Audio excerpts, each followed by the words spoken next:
Hello friends, तर आपण पाहणार आहोत वॉटरप्रूफ मेकअप कसा करायचा। त्यासाठी सर्वात आधी फॉरएव्हर 52 फाउंडेशन प्लेटवर काढायचे आहे।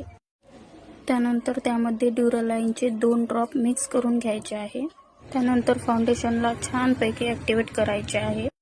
फाउंडेशन ॲक्टिवेट करून झाल्यानंतर ब्युटी ब्लेंडरच्या सहाय्याने फाउंडेशन ॲप्लिकेशन करायचे आहे। त्यानंतर मेकअप स्टुडिओ पावडरने करायचे आहे लॉक। तुम्ही पाहू शकता किती छान पावडरने लॉक केले आहे।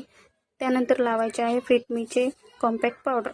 फिटमीचे पावडर लावल्यानंतर तुम्ही पाहू शकता मी किती प्रमाणात पाणी टाकलेले आहे, भरपूर पाणी टाकलेले आहे। त्यानंतर ड्राय टिश्यू ठेवून चांगल्या प्रकारे प्रेस करून घेतले आहे। खूप प्रेशरने टिश्यू टॅप केल्यानंतरही पाहू शकता फाउंडेशन थोडेही डिस्टर्ब झाले नाही किंवा निघाले नाही। व्हिडिओ आवडला असेल तर व्हिडिओला नक्की लाईक करा।